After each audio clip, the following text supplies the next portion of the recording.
Hello everyone, this is Matthew and welcome to another video, and today I'm going to be doing an honest review of Black Ops 4. So let's get straight into it. So there's 4 parts to Black Ops 4.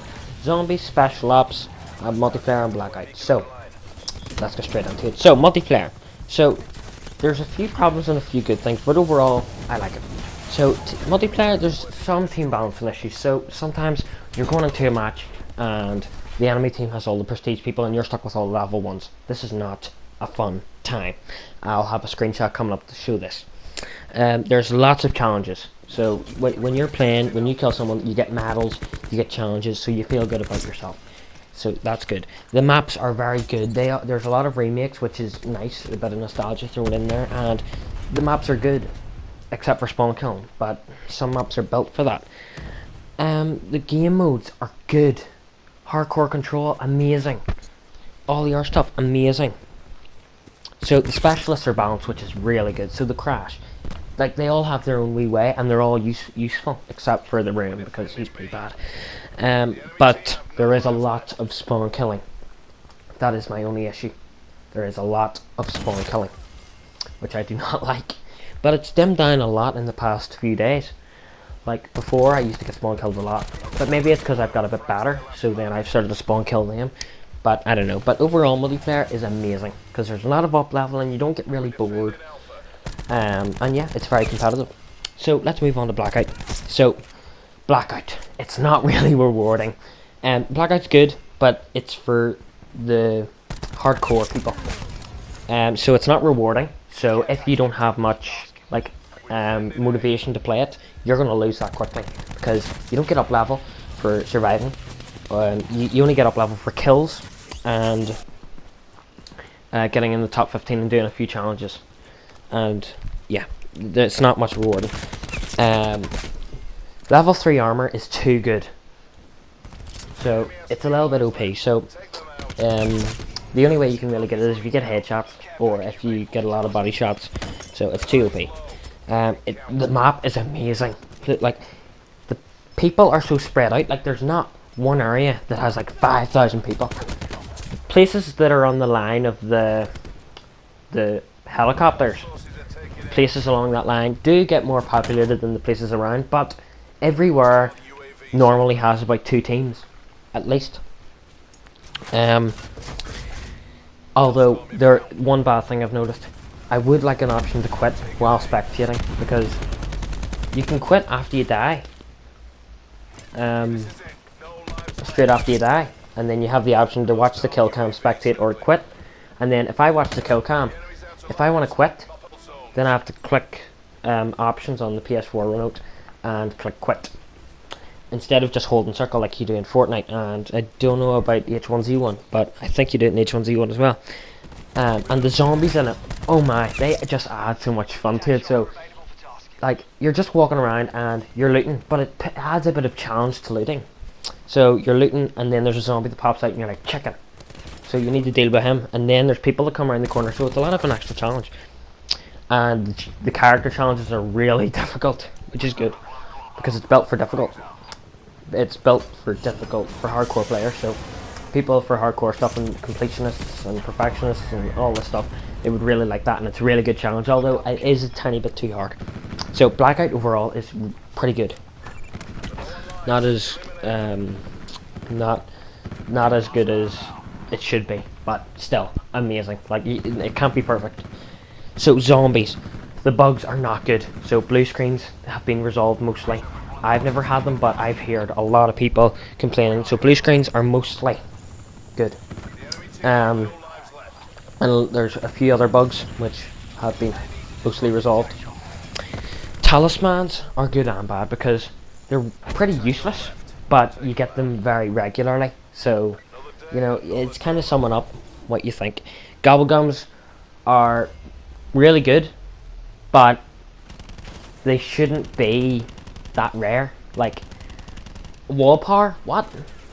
Like, no. Gobblegums is just a big mess. I don't like them. I don't like the way they set it up, because it just doesn't work, because you have to earn the ones that should be free. Like, I've only got one in plain sight, and all it does is stop zombies seeing you for like 30 seconds.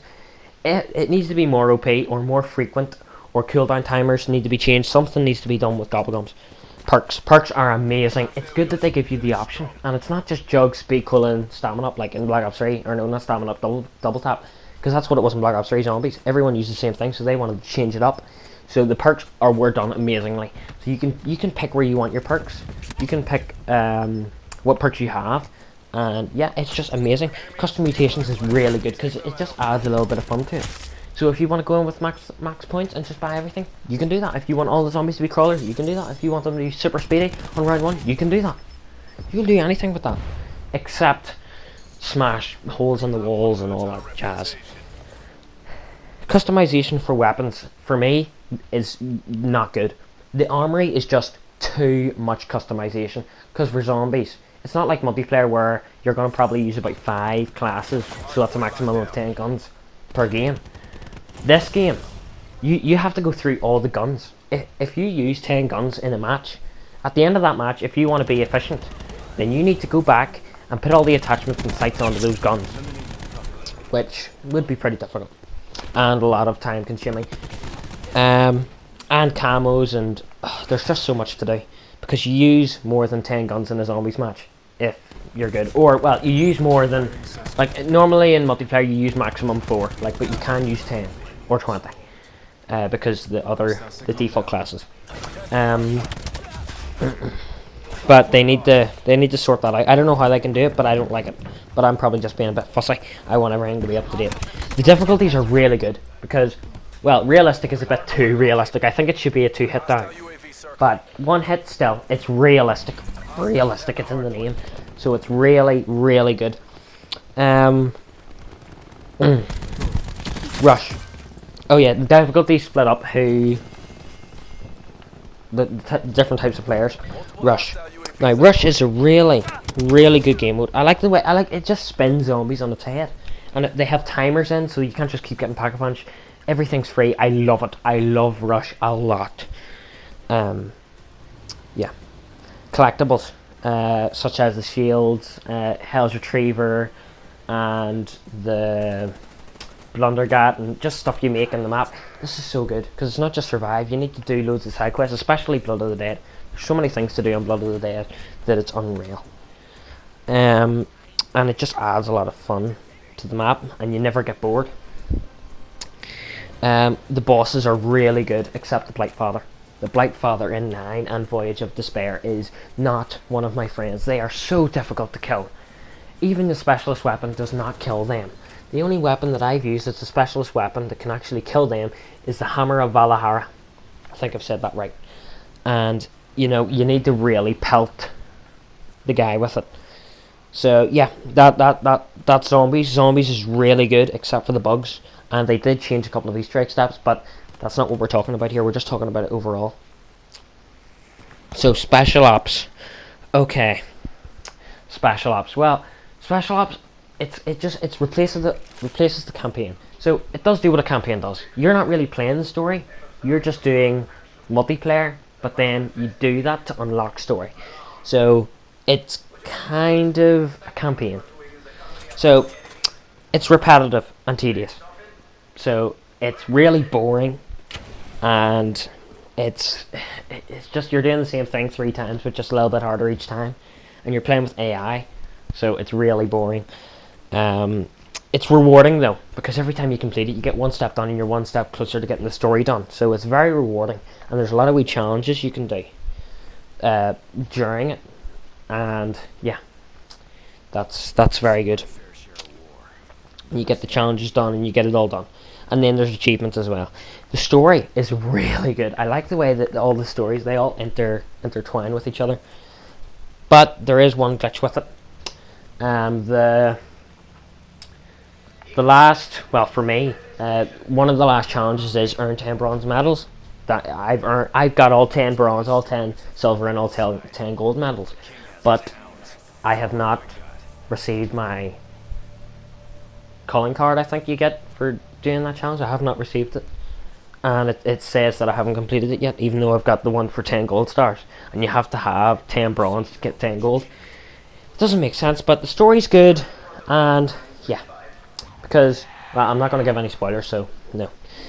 So Special Ops, I would say, pretty good. Yep, pretty good. It's medium. Like if it was an actual campaign, yes, it would be better. If you're actually playing the story, yes, but you're not actually playing it, so that's bad. So Special Ops, okay. Zombies, brilliant. Because you never get bored. There's so many different possibilities with the perks, the order of you put the order of the way you build the different collectibles you can collect during the game. Multiplayer is really good. There's a lot of challenges, there's a lot of medals, there's a lot of rewarding. The game modes are not boring. There's enough there to keep you going. And Blackout is really good for hardcore players, but you can still play it for about an hour and not be bored if you're a normal player. So yeah, that's been the Black Ops 4 review. I hope you like it. I say Black Ops 4 is definitely worth £50 if you like playing with friends on Call of Duty, because even if you don't really like it, it's still worth the 50, because zombies, you can go back on that. Like on Black Ops 3, I could play Duration Draft twice and get to round 10 and be like, oh, I don't want to play this ever again. But you round up so fast in 9, Blood of the Dead, Voyage of Despair and Classified that you just feel like you're actually doing so much. And you get I get pack punch weapons nearly every time, except if I'm doing a challenge in the starting room, which you cannot access pack a punch unless which you cannot access pack a punch weapons unless you have wall power, and then you buy the wall weapons in the starting room. So yeah, it's easy, but it's difficult. So they give you access to all this stuff, and then it's really difficult using the best stuff. But in Black Ops 3 and Black Ops 2 and Black Ops 1 and World at War, they made it hard to get the stuff, but once you got that, it was easy. But this game, it's easy to get it, but then once you get it, it's hard. So yeah, but I really like the way they've done zombies. Multiplayer it's a masterpiece, well, except for the bugs, but I'd say it's a pretty good masterpiece. The campaign could have been worked on, but as a multiplayer game, it's good. As a story game, well, the zombies brings it up, so it's good as a story game.